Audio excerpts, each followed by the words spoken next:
It's day 27. We are slowly but surely rocking our way through National Poetry Writing Month. And today we are going to look at palindrome poetry, which is kind of like a palindrome in grammar or in word choice. For example, race car, it's the same thing backwards and forwards. There are palindrome sentences, and of course, there's palindrome poetry, as you can tell by our title page. So, another nickname for this is mirror poetry, and there are just some really basic rules, at least they sound really basic. When you're writing, this poem takes a little bit of thought, a little bit of layout, and some planning, which is why I saved it for the end of the month so that it can be one of the more challenging poems. You must use the same words in the first half of the poem as in the second half, but reverse the order for the second half and use the word in the middle as a bridge from the first half to the second half. So, it sounds really simple, but it's not. Robert Lee Brewer wrote one of the earliest recognized and celebrated palindrome poems. This is titled Witches Burn, and while it doesn't stand up to the test of time, it is a good example of a palindrome poem. Don't worry, there are other examples that we'll get to in this episode, but we're going to look at this one because it does have historical context in terms of poetry, and especially if we're looking at the full length of this poet's work. So, Witches Burn. Gypsies tell girls, witches burn candles and laugh. Cats jump fences, shadows cast spells in darkness. In spells cast shadows, fences jump, cats laugh, the candles burn, witches, girls tell gypsies.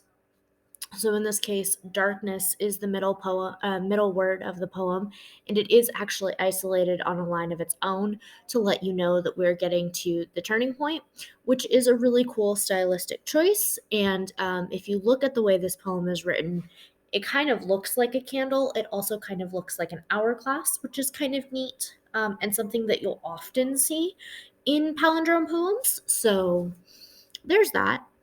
But again, don't worry, we have some better examples, like, no, that's not an example. Hang on. Okay, we've got The Lost Generation by Jonathan Reed. I wanted to save this for later in the episode, but hey, we're here, we're going to look at it. So this is The Lost Generation. I am part of a lost generation, and I refuse to believe that I can change the world. I realize this may be a shock, but happiness comes from within is a lie, and money will make me happy. So in 30 years, I will tell my children they are not the most important thing in my life. My employer will know that I have my priorities straight because work is more important than family. I will tell you this. Once upon a time, families stayed together because this will not be true in my era.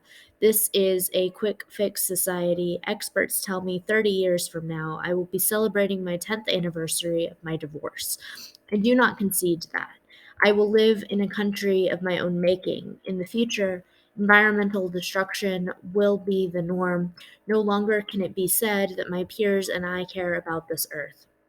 It will be evident that my generation is apathetic and lethargic. It is foolish to presume that there is hope, and all of this will come true unless we choose to reverse it. And the inverse of this poem is there is hope.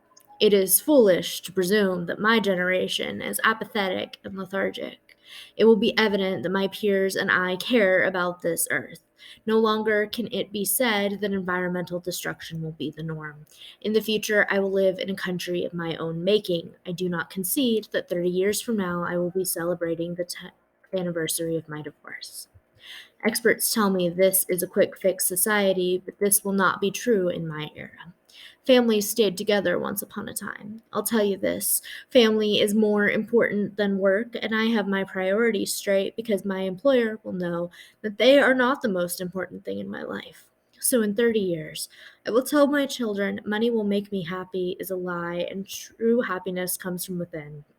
I realize this may be a shock, but I can change the world, and I refuse to believe that I am part of the lost generation. This is one of my favorite palindrome poems, and it's a really great example that this can be as long or as short as you want.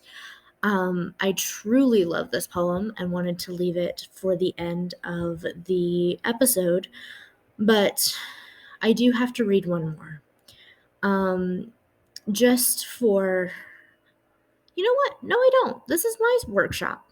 Um, we're gonna leave you there actually and let you create your own palindrome